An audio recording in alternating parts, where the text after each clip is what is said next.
Welcome to the fourth episode of the Hali Hewa Podcast with your host Abigael Kima.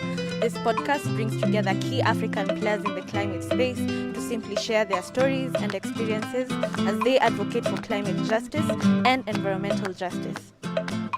Today we are coming live from Iten, the home of champions, my beautiful hometown. For our viewers on Apple Podcast and Spotify, make a point of watching this on YouTube so that you can enjoy the beautiful views of the escarpment.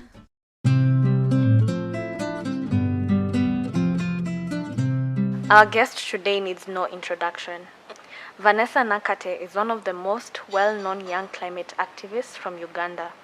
She is the founder of Youth for Future Africa, the Africa-based Rise Up movement, and 1 Million Activist Stories. She also runs the Vash Green Schools Project, a renewable energy initiative which aims to transition schools in Uganda to solar energy and install eco-friendly stoves in these schools, among many other things on environmental conservation and protection. She recently received the prestigious Elisabeth Haub Award for environmental law and diplomacy in recognition of her citizen diplomacy in bringing the voice of her generation to global environmental campaigns and for her inspiring climate activism in Uganda and beyond. How are you? Good morning. Morning. I'm okay. How are you doing? I'm good. Nice to see you. Thank you for joining me today. You're welcome. Very happy to see you as well. I have interviewed a number of climate activists and experts in this space, and most of them have had some sort of inspiration that has led them to do the work that they do now. Some of them have had access to the natural world, such as forests, by living in them, and some of them have had personal experiences or have witnessed climate impacts, which has prompted them to do the work that they do now. So I'd love to know what really inspired you to start this journey, and when did you know you really want to do this kind of work? Thank you very much. Well, when I think about growing up, I think the only scenario I remember of seeing something that is about environmentalism was when my father was the president of a Rotary Club in Bugolobi here in Uganda. And during that year, he led a campaign, a Mission Green campaign to plant like trees in different parts of Uganda. So I think that was really the first time I got to see something about the environment, but I never really followed up after that because that was around 2016 or 2017. And then I remember in 2018, towards the end of the year, I started to do research about some of the challenges that the people in Uganda were facing. And when I saw that climate change was one of those challenges, I was, really surprised to see that. We've studied about climate change in school. Many people have, especially I think in geography class. But then what we learn does not show us that this is a crisis, that this is, an emergency that needs to be addressed right now. So I was really pushed to read more about it, and I got to see that some of the impacts were things that we're already seeing in Uganda, like floods and landslides. And that really triggered me to do something about it. Obviously, see, we have something in common because I also come from a community that is dependent on rain-fed agriculture. And with the impacts of climate change, I was prompted to do something about it because it was adversely affecting our livelihoods, being that with the changing weather patterns and with the reduced amount of rainfall, it meant that our farm produce were adversely reducing. And like I said, we solely depend on this for our livelihoods. So when it comes to activism and youth, I'd say youth in the climate space and their engagement has largely revolved around non-deliberative proceedings such as peaceful demonstrations, social media campaigns, and protests where influence in decision making is not necessarily direct. However, in the past couple of years, you have redefined what activism is, and we have seen from your work, it has been very impactful and it has had a place in spaces of decision making, and especially during international climate moments. So how did you begin this journey of activism, and what inspires you to stay on this path what is different about your activism that has had so much impact, not only within the continent of Africa or in Uganda, but also on a global scale? Yes, so when I decided I had to do something about it, I started to, look for ways, because it is one thing to know that you have to do something about it, but it's another to also know what exactly to do. And in that time, I got to know about the Fridays for Future climate strikes that was started by Greta from Sweden. And I was really inspired to start striking as well for the climate here in Kampala. So I held my very first climate strike in the first week of January in 2019.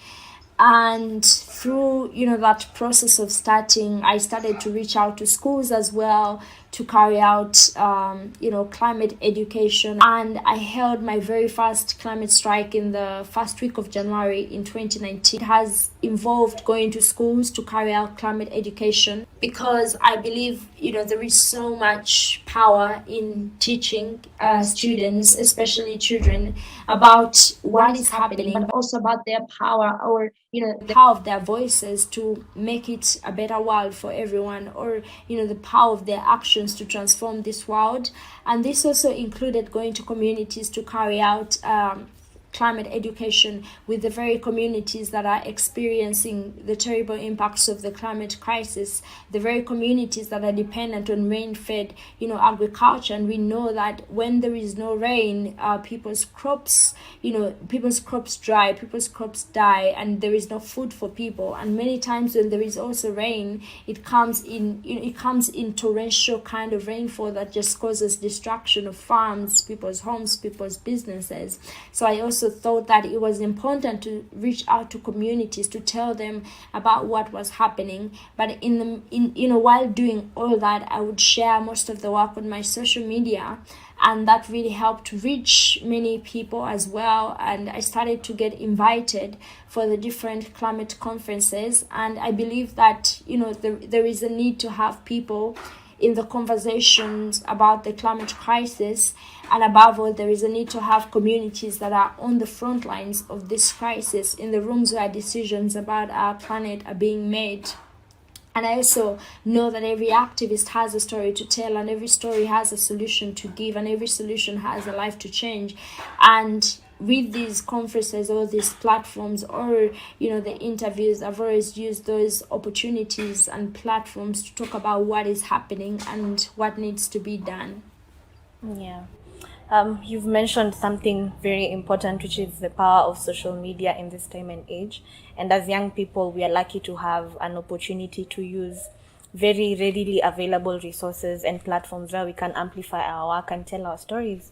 And you've also talked about the importance of having communities and their voice amplified, especially those who are at the forefront of the impacts of climate change, which leads me to my next comment on how does it feel, when you're on stage representing millions of voices who are probably not able to come to the same conferences as you?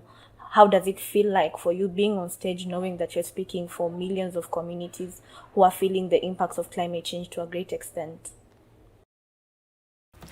Yes, being on stage for me, it can be a mixture of emotions, and also a mixture of knowing what needs to be said and what demands need to be made, especially on those platforms.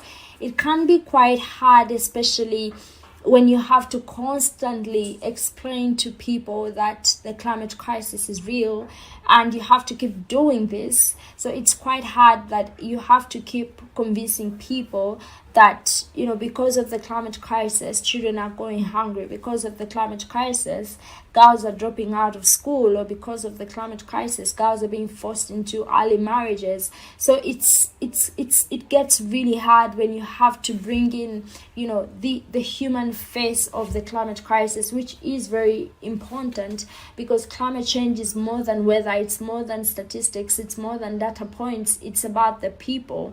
And what we need on those platforms is to bring the people, the story of the people, the face of the people, what happens to individuals, what happens to communities when we see these droughts or when we see, the floods. It's one thing to say that over 20 million people were affected by the drought in the Horn of Africa, but it's another to get to understand the impact of this drought on individuals, on families, on generations that are going to come after this generation. So sometimes it's really hard to talk about the human face of the climate crisis, because it shows the extent of what's really happening, but it's also, very important. I completely agree with you, putting a face to the climate crisis. And I think when you go to these climate conferences, it's very hard for us to see the people at the forefront of the impacts of climate change being represented. And I completely agree with you when you say we really need to bring these people to these spaces so that their stories can be heard, so that the decision makers can see that the climate crisis is actually affecting real people. In the introduction, I talked about your project called the Vash Green School Projects, which you founded and is geared towards transitioning schools in Uganda to solar energy and installation of clean cooking stoves. So my understanding is that clean energy and people's health are central to your work. And you have also spoken avidly about just transition in Africa, and have also been very vocal against the East Africa crude oil and pipeline, famously known as the EACOP, which takes us further away from achieving our climate goals, being that fossil fuels contributes about 89% of the global emissions. And we know, coming from Africa, the discovery of oil, gas, and coal is seen as a gateway to money and economic development. So kindly tell us more about the project you're working on and why projects like EACOP puts Africa on an unsustainable pathway of development. Yes, starting from, the oil projects or the gas projects in Africa, we understand the situation that, many African countries are facing. And that's why we demand, a just transition to renewable energy. We understand that many African nations are trying to lift their communities or their people out of energy poverty. And we know that activists have for a long time been demanding, climate finance for the communities that are on the front lines of the climate crisis, climate finance for mitigation, for adaptation, and in addition to that, a compensation fund for loss and damage. But now we see a delay in the deliverance of the climate finance. We know that $100 billion was promised to vulnerable nations, but it has not yet, been delivered. So when these promises, or when the climate finance is not provided to enable adaptation or mitigation, to help, economies build themselves in the most sustainable way possible, it makes it very easy for the economies or the nations to accept money to invest in fossil fuels, because they don't see any other option. They see that, over millions of Africans are experiencing, or they have no access to electricity, and they see that if there is no climate finance for this and this, then we have to use other means to provide electricity for our communities, to enable our communities to develop. And yet we know this is an unsustainable path that is not only going to affect the people, the planet, but ecosystems in general, rivers, lakes, and wildlife habitats. As we know, for example, a third of the EACOP will go through the Lake Victoria Basin, and about 40 million people depend on the existence of the freshwaters of Lake Victoria. So we see, it's a very complicated situation, because nations are looking for ways to lift people out of poverty, and yet the promised ways of, through climate finance are not being delivered. So they are opting for other ways of doing that, and hence the fossil fuel, infrastructure development that we are starting to see, not only in Uganda, but we are seeing also possible investments of gas, for example, in Senegal.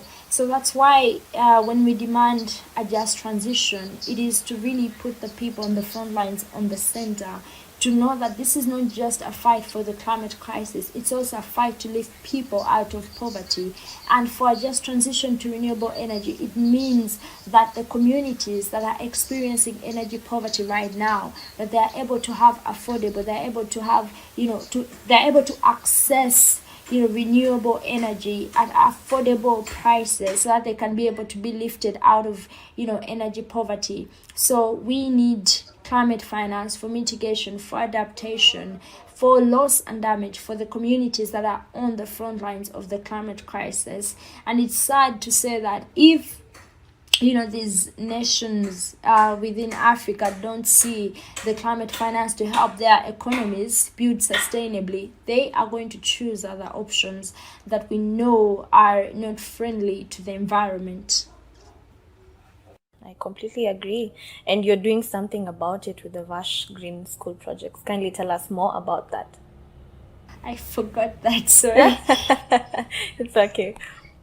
With the Vash Green Schools Project, this is a project that involves the installation of solar panels and eco-friendly cookstoves in schools in Uganda. And it's a project that I started in 2019. And this is a project that was started because many of the schools in Uganda heavily depend on firewood for, preparation of food. And we've interacted with schools, and the teachers understand the impacts of cutting down trees for firewood. They know the impacts of that, but then they say they don't have alternatives, and children cannot, come to school and not have anything to eat and not have lunch or breakfast prepared for them. So again, it goes back to, if there are no alternatives, people will use other ways or other means of survival. And through this project, the eco-friendly cookstoves heavily reduce on the firewood that is used in the schools, and of course with the solar to it helps bring electricity to these schools, and also to help schools have this smooth transition to renewable energy. And so far we've done installations in 29 schools, and hoping to work on as many schools as possible to ensure that all the schools have access to clean renewable energy, and have access to the eco-friendly cookstoves that can help them reduce on the firewood consumption, because people need alternatives. Students won't stop eating if there are no alternatives. So there is a need for alternatives to help people live more sustainably. Yeah, that's quite a commendable job. Having installed in 29 schools is quite something, and I hope in future you even expand to places like Kenya, because you also have that common practice within schools here in Kenya, where we usually cook with firewood. So, and you talked about energy access in Africa, and I was having a conversation with a climate scientist also on this podcast, and he said for Africa we must put energy access and climate change at the heart of development. So these are not things that can be separated, because as Africans we want to put our people out of poverty, we want to come out of the sinkhole that we've always been in, but we do not want to start this journey on an unsustainable pathway, and this can only be done with climate finance. And as you've said, climate finance is actually a very key recipe in ensuring that we as Africans have, or rather experience, just transition. So thank you so much for that. And while you were putting out your points, you also spoke about loss and damage for Africa. And in your activism, you have also come so strongly when it comes to financing for loss and damage. And one of your most powerful rallying cries, which I always love when you speak about, is we cannot adapt to lost traditions and cultures. We cannot adapt to starvation, and we cannot adapt to extinction.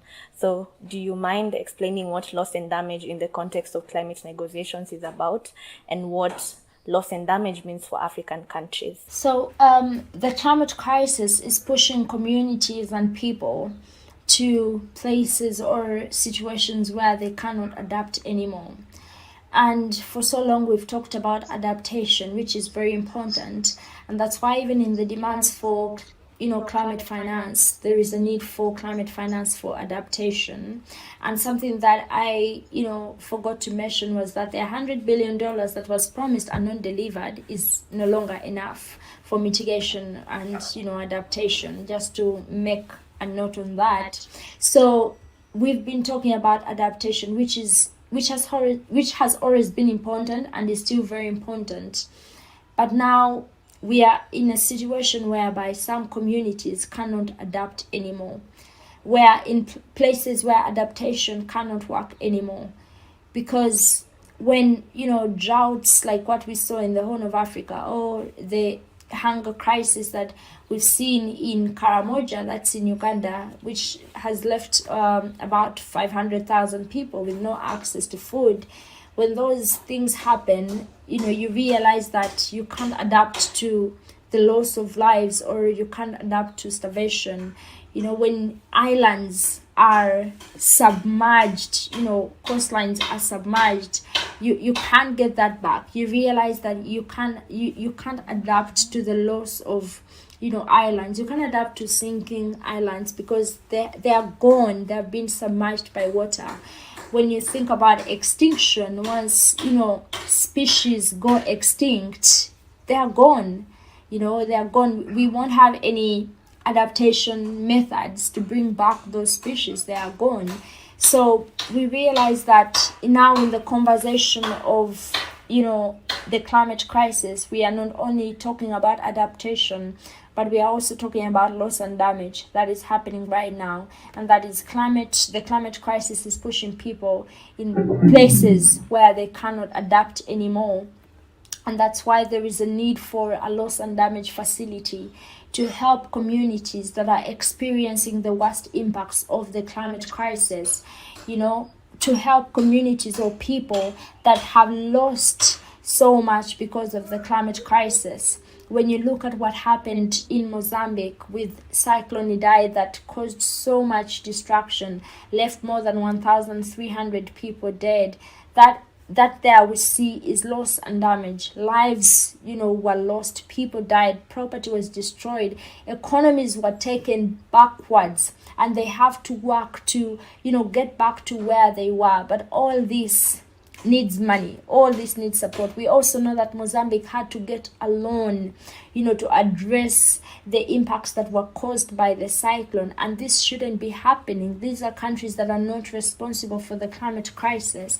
So even as we head to COP27, there is a need to have the conversation of a loss and damage facility.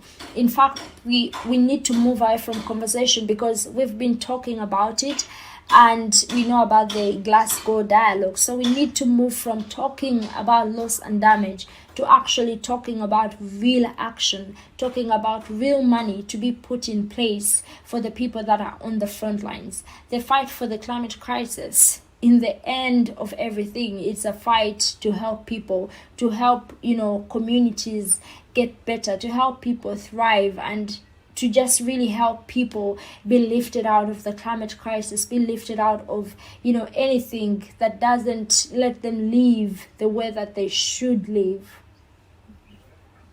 Yeah, I completely agree. I mean, it doesn't make sense to have a country like Mozambique take loans to recover from a climate disaster, yet as Africans, we have contributed about just 4% to the global emissions.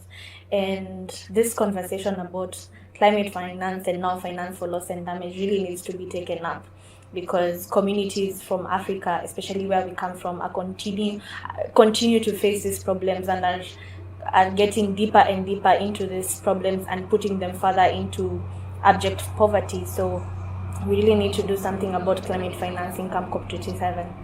And you talked about Cyclone Idai in Mozambique, and recently, unfortunately, in Uganda, your country experienced flash floods, and it led to the loss of lives and loss of properties, loss of shelter, and leaving most of those people with no access to clean water. And I'm really sorry that happened to you and your people.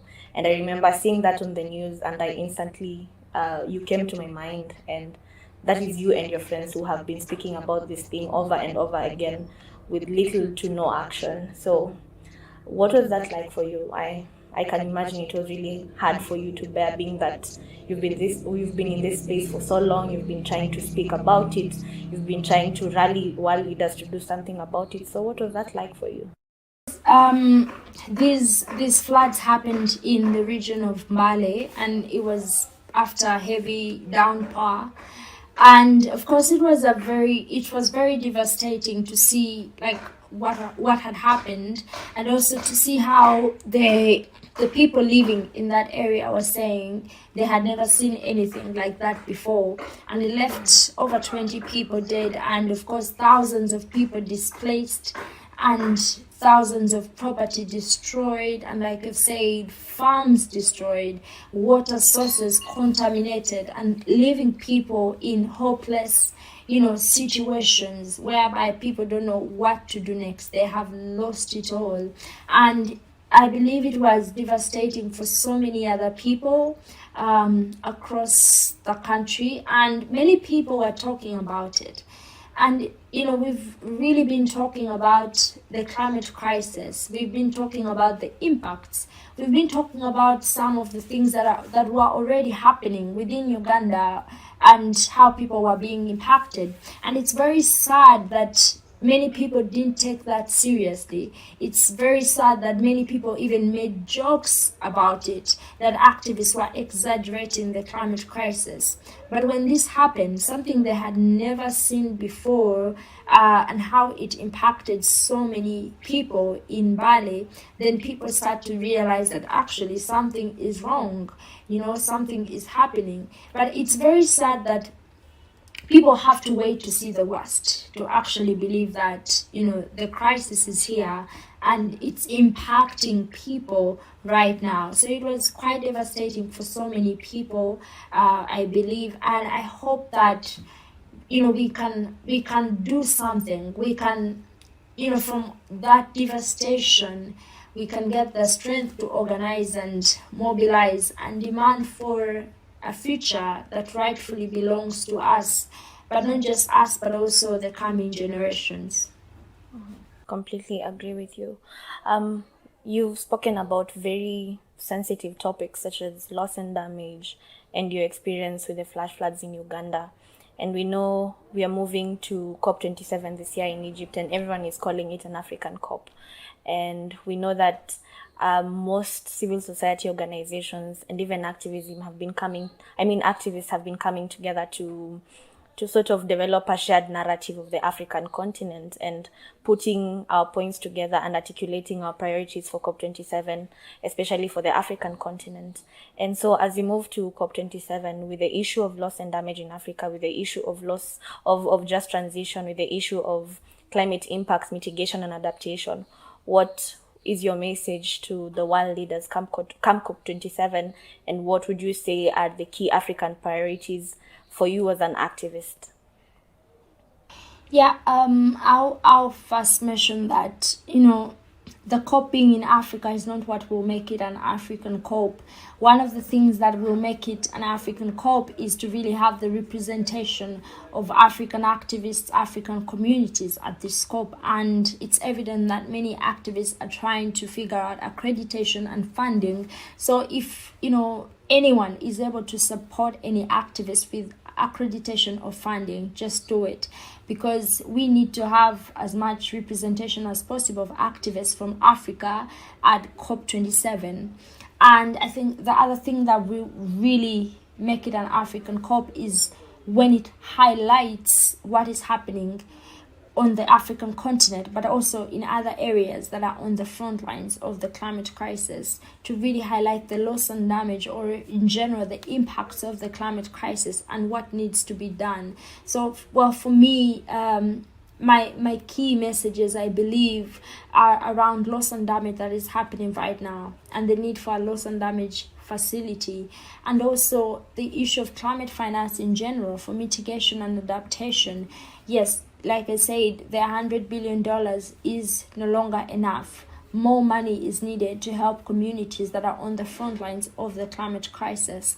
And it's very important that as people head to the COP, they understand and know that the African continent historically is responsible for less than 4% of the global emissions, and yet it's suffering some of the worst impacts of the climate crisis. So we need justice for the people on the front lines. We need justice for the African continent. We need justice from, the most affected people and the most affected areas as we head to COP27. Yeah, thank you so much for sharing that, and you've highlighted such an important point of making sure that African activists or people at the forefront of the impacts of climate change are seen actually attending COP27, because that is the only way we can share our lived experiences of the climate crisis. And also at the beginning you talked about climate education and awareness creation within our communities, being that a lot of us Africans are experiencing the impacts of climate change but can't pinpoint it to climate change because we do not have enough information about what is happening. So I really do hope that as we go to COP27 we'll have more people joining us on board. It doesn't have to be just us activists or people in this space who know, that care. Rather, we need to really rally more citizens of the African continent to understand what is happening for us, because I believe there is power in solidarity. I believe there is power in numbers. Thank you so much. We appreciate having you on the podcast, and keep doing the good work, and I hope to see you in COP27. Thank you for this platform as well.